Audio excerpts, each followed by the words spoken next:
Hi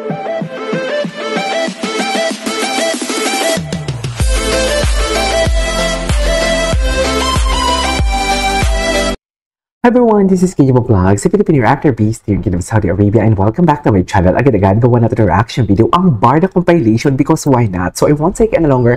I'm really excited to watch this. Without further ado, let's start this reaction video. Ano to? Sagot ni Bisa Bashers.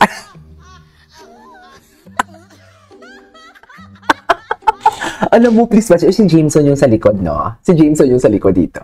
Akala ko talaga hindi sila dito magka-partner and everything. So basically, nang lumabas ang trailer, di ba nang lumabas ang trailer, tapos na din lahat. Parang hindi na din naman natin sila nakikita together, hindi na natin sila nakikitang magkasama. Unlike talaga before na, di ba, kahit busy sabihin natin, busy kasi si Barbie sa bagong pelikula. Hindi siguro. Di ba, dati nga din may Beauty Empire pa and everything, may mga close-up pa sila and McDo, pero patuloy pa din ang jogging ni Barbie together with Alden Richards, with Christopher Martin. Tapos ngayon, sabihin natin na kasi nga, tapos na, nalabas na yung teaser. Nalabas na kasi yung teaser. Nalabas na yung teaser, trailer. At yung date kung kailan ilalabas ang Kontrabida Academy, nalabas na, kaya tapos na. Diba? Na-caught na yung attention ng mga casual viewers. So, meaning to say, that what do you call this, that kind of chika din na mga may something special si Barbie and Jameson, yung tipong pag-holding hands sila na ginawang issue na yinanig talaga, diba, ang Pilipinas. Just aminin ninyo. Kasi kung hindi yun yanig, kahit ang friend ko na hindi naman interesado sa showbiz, nag-share talaga siya about Kontrabida Academy, diba? So meaning to say, nakuha talaga nila ang totoong target market kung saan man papunta or kanino pa talaga papunta, or sino talaga ang target nila doon sa kanilang what do you call this? Kung sino talagang target nila doon sa kanilang pakulo na mga ganon. So, congratulations. Congratulations. At dahil doon, marami tayong nalamang mahinang nilalang for today's video. Anyways. Si Jameson sa likod. Si Barbie. Ay, hindi ako naka-auto-scroll. Kailangan natin ito i-auto-scroll.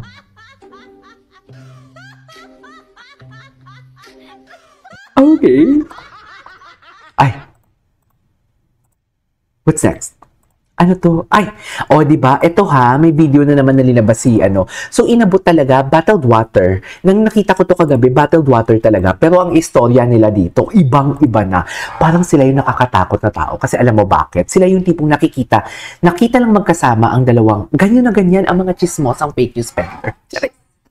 Hindi pong alam mo yung nakita lang nilang magkausap, pero ang kwentuhan nila sa kabilang kampo, nagsusyuntota na. Ganon ito. Mami, ganun sila. Tapos babalik na rin nila, Mami. Babalik na rin nila. Tapos sabihin nila, tayo ang delusional. Tayo ang delusional.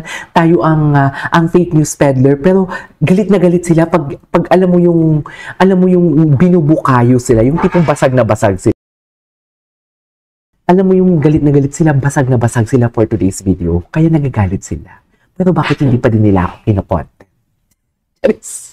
Hintay ko talaga. Hintay ko talaga i-content nila ako. Kasi sayang yung engagement. Sayang naman yung tipong, di ba? Sana i-share man lang sana ang maganda kong face at kasikipan at kanipisan ko doon sa viewers niya, di ba? Para at least ma-curious din naman. Aminin natin, hindi naman lahat nakakilala sa akin. Pero ang gusto ko kasi talaga, makilala ko. Kasi alam mo bakit? Yung mga pinupost nilang negative about me, yung splice video and splice photo na yan, after 3 days, 4 days, makakalimutan na nila yan ng mga nakakapanood. Kaya hindi ako bothered. Makakalimutan na nila yan. Makakalimutan na nila yan. Nagdagdag lang sila ng engagement sa akin. Pinasikat lang nila ako. Pero nakakalimutan nila. Kaya ako, I never mentioned any names. Kung tinitira ko man. Hindi. Ayoko kayong bigyan ng pagkakataon na kung sinong tinutukoy ko is pupuntahan ninyo. I-check nyo. Hindi, no? Ako nagpapakahirap daldal dito. Tapos bibisitahin lang siya. Walang kahirap-hirap. Dagdag views. Dagdag pang chicha. Hindi. No. Akin lang kayo. Lang kayo. Kahit na si Ma'am Jacqueline, nag-off. Ma'am Jacqueline, andyan ka pa ba? Ma'am Jacqueline, kung andyan ka pa ba, pakigalaw ng baso sa Instagram ko. Uy, i-follow nyo naman ako sa Instagram ko. Nasa description ang Instagram ko. At _KJ Abilino. Kaya na, hindi nyo ako fina-follow, Pasikatin nyo naman ako. So, yan, panoorin natin to. Ito yung chinika kahapon ni Madam. Kung makikita natin. Wait lang. Gusto ko lang makita kung may bitbit na water si David. May bitbit na talaga na water si David. Pero if I'm not mistaken, susi ata ang binigay. Pero ang kwentuhan dito ng holding hands. Hindi mo kaya. Hindi mo kaya. Okay. Okay, susi ba ang binigay? Ay, nag-appear lang, mami, no? Nag-appear lang. Walang dala si ate girl, eh. Walang dala si ate girl. Walang hinahawakan si ate girl. Wala siyang hinahawakan. Wala siyang binigay kay David. So, nag-appear lang, pero ang chika holding hands. Ayan na. Paano na? Paano nyo ngayon to ipapa? Sige nga, sina-challenge ko kayo. Di ba sabi nyo nag-holding hands? Sabi ng fake news peddler, nag-holding hands. Or si storyteller na lang ang tawag natin sa kanya. Si ST, si storyteller. ST, wag na tayong mga, jejemon yung mga panotsa na sinasabi. Jejemon yan, luma yan, mula yung ST. Alam mo yung kasi naniniwala ako kung mas klase ang atake, mas masakit. Si ST.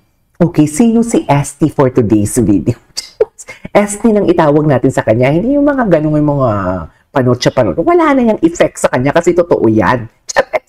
ST, na 'di ba? So ngayon, sino-challenge ko sila kasi 'di ba ang kanilang thumbnail, ang kanilang photo, nag-holding hands daw. So paki-explain po, 'yan yung importante. As a content creator po, pakituloy po ang chika ninyo. Dagdagulan talaga ito, no? Pakituloy po ang chika ninyo na paano nyo po nasabi na nag-holding hands po. Hindi kasi kay G, nagdampuan kasi yung kamay nila. So holding hands talaga yan. Mother, hindi ako pinanganak kahapon.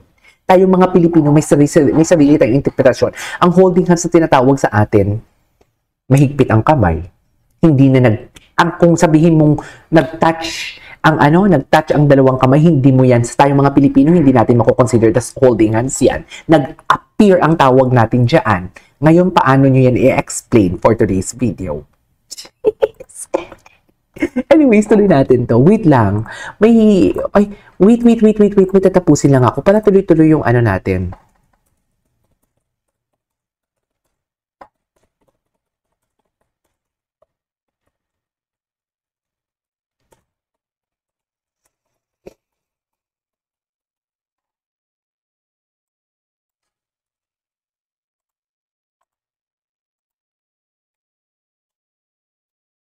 Diba?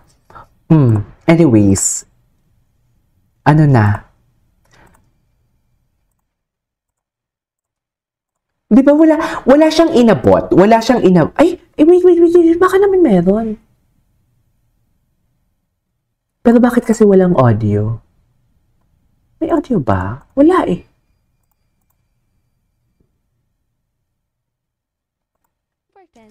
Wait. Walang audio. Wait, may ini-slow mo si Madam Inertia.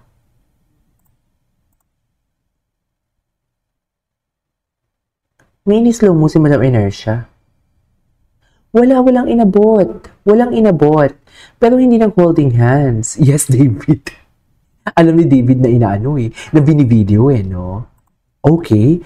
Ayun. Ay, hindi natin nakita yun. Okay.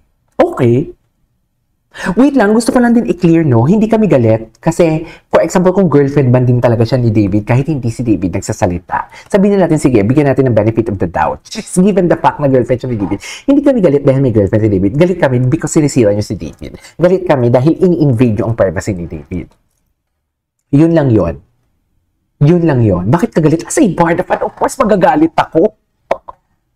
Promote kami ng promote dito. Ang dami namin chinichika dito. Ang iba gumagastos pa yan sa Pilipinas about sa kanilang fans club or sa fans club para mag-create ng event para masuportahan ang Barda, si David and Barbie. Tapos ngayon sisirain nyo lang. Anyari, te? Diba? Anyari. Yan na yung gusto kong malaman for today's video. Anyways, that is all for today's video. This is Cage Vlogs. See you on my next vlog. Tuloy natin ito mamaya.